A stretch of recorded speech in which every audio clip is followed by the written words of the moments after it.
Hello, this video is about my game NodeKnot.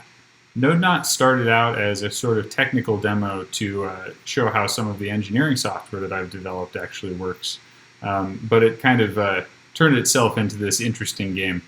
One of the fun things about this game is that players can both play or contribute their own puzzles. So as we'll see, basically the game is based around a simple idea that you're taking a bunch of lines that begin intersecting, and you just have to organize the lines so that they no longer intersect at any point.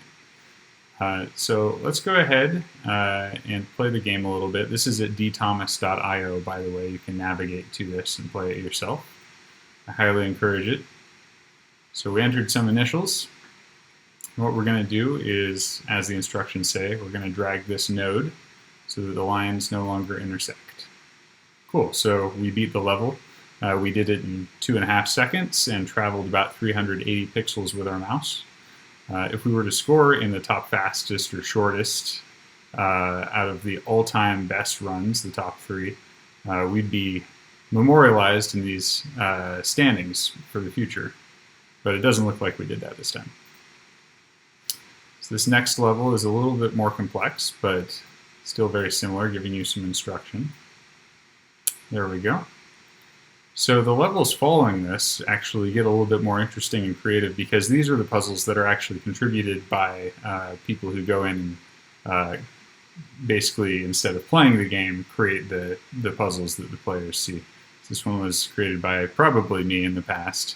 It's a pretty easy one, so let's see if we can set a record on this. So we're going to adjust that. Oh man, looks like somebody else was already here doing this one really, really fast. Let's try one more time.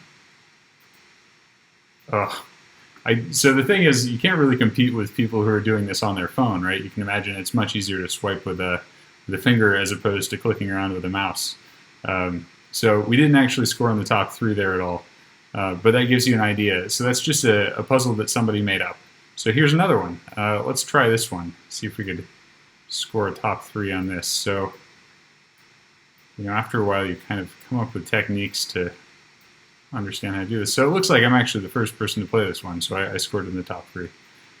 So what's happened there is essentially the puzzle is stored in an SQL database, and all of the scores for the top 3 are stored in the SQL database. So when you have a run that succeeds in getting into that, essentially it's just going in and updating the rankings for that particular puzzle. So that's playing the game. I think that's pretty fun. I could probably do that for quite a while myself. But let's actually go ahead and create some node knots as well. So as the instruction tells you, you can basically just drag to draw lines, and obviously you want them to be intersecting, and eventually you're going to have to make it so that all the endpoints are closed. But let's make this one pretty messy. There we go. And then we can drag around the endpoints, mix it up a little bit more if we want. But ultimately, we can click Submit. You can't see it now, but there's a dialog that tells us that the puzzle was in fact uploaded successfully. So there we have it. So we've created a puzzle, and when we go to play this game, maybe you, when you play this game later, will come across this puzzle and recognize where it came from and who made it. So that's about it for this. I really encourage you to go play this game, dthomas.io, navigate your way through NodeKnot. You can also see the source code. I've got my GitHub repo up on my website as well for this. So thanks for taking a look.